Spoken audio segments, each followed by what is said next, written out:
Hello and welcome to Fashion Report Friday, the weekly video series trying to get you the absolute most MGP possible from the Fashion Report minigame located inside the Gold Saucer every Friday when judging begins. This is actually week 181 and the theme is Woodland Whimsy.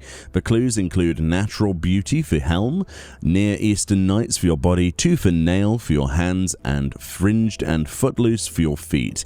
In this video, we have a 100 score, an 80 with dies, and the easiest 80 possible. 80 is all that's required for the most MGP anyway, so you might want to skip on to the end because the 100 might not be your cup of tea. Without further ado then, let's have a look at that 100 score.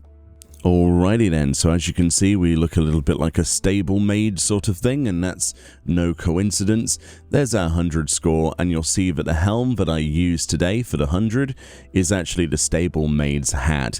This is something that you can get from a vendor in the game, an NPC, specifically low-level city-state armor vendors in Limsa, New Gridania, or Uldar will sell you this. If you go to Uldar and talk to Gwalter on the steps of Thal, you can get this from the Disciple of Hand and Land tab levels 10 to 19 for 282 gil. Very easily obtainable, obviously, and equipable by all classes in the game, level 12 and above. So that's got nothing to do with you having to be a gatherer or anything like that. That's definitely one of the best pieces for this week, and as a result there is no other really alternatives to this. You just have to be level 12 in the game.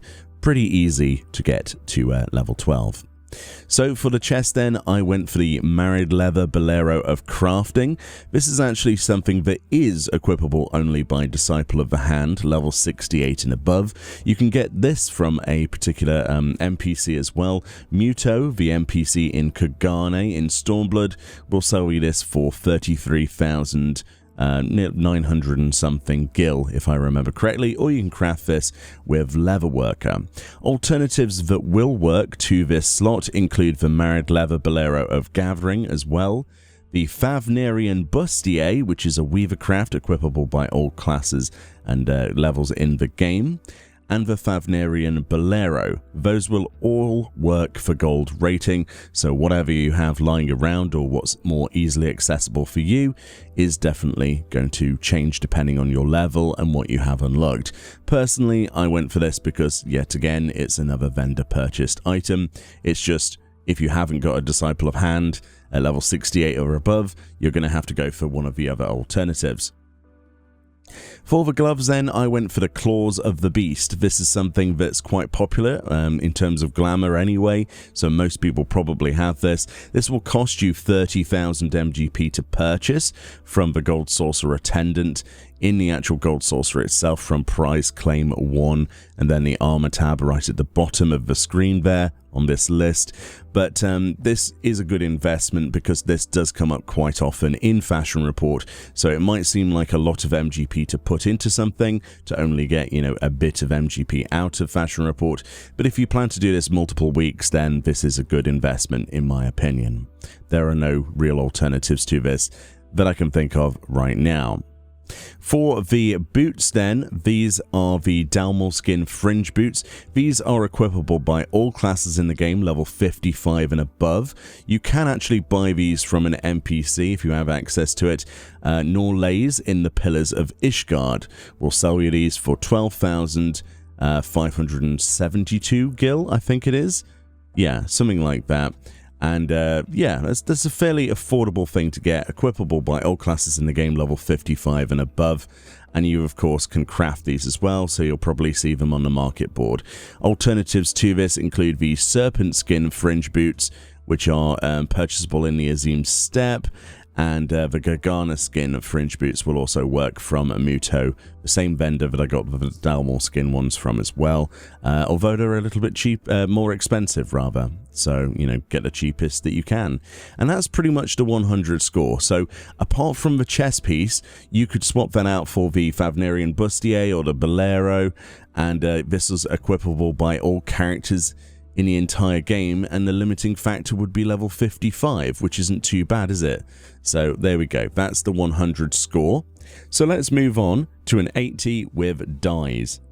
Alright then, so the 80 with dies, as you can see, lots of khaki sort of colours today, and you'll see that we got an 80 by dyeing any weapon in the game bone white dye, any helm in the game bone white dye, any chest in the game gunmetal black, any gloves in the game, doesn't matter what they are, plum purple, any legs in the game, no matter what they are, bone white again, and for the boots there, shale brown is your best in slot dye. So that will get you an 80 score just by equipping anything in the game really that's dyeable on your left side and dyeing all of that, those following colors. Make sure there is something in every single slot, including all of those accessory slots, otherwise you will not get that 80 guaranteed.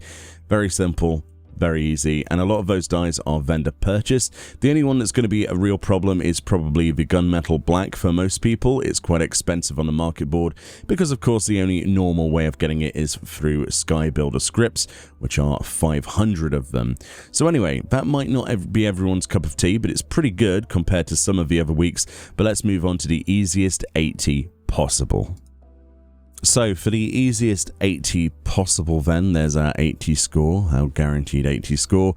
All we've done is essentially equipped that level 12 stablemaid's hat from that low level city-state vendor in starting city-states, so it's just equipable by everyone level 12 in the game, and we have dyed that bone white.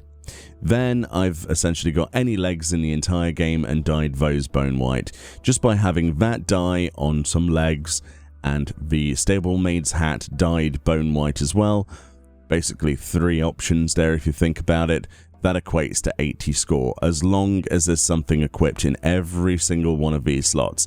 If you skip out on an item in here, you will not get 80 score, because it's basically counting every single accessory and every single left side piece as well. So follow that and you'll get an 80 guaranteed. So yeah, once again, stablemaid's hat, dyed bone white, and then any legs in the game, dye that bone white as well. Those 2 dyes and that hat, level 12, purchased from Uldar Steps of Thal from Gwalta, for example, from the Disciple of Hand and Land, levels 10 to 19 tab for only 283 gil. Easy peasy, easy peasy. You can't get any easier than this. So there we go. Hopefully that was helpful if people are going for a maximum MGP at least for the week. Thank you so much to Kayako Star and the rest of the Reddit team who put this together every week in a readable format. And also thank you to all of the people on Twitter, specifically, who work collectively to work out the dyes and other options. And obviously, you know, some people get to it faster than others, but it's incredibly cool to see so many people come together to make something happen. But there we go. Enjoy the rest of your day. Make sure you do your fashion report. I personally, just as a PSA, would say to wait until Monday, because the Make It Rain campaign will be starting next week on Monday, and you would actually be able to benefit from more MGP than you will if you turn it in now, but that's completely up to you. It is a weekly thing. Just make sure you don't wait until Tuesday, because Tuesday will be the reset, and then it will be waiting until Friday again before you can play again. So anyway, let me know what you think. Thank you very much for watching. Links in the description to the Reddit thread. Thank you so much. Much love. Enjoy your weekend, and I'll see you all next time. Bye-bye.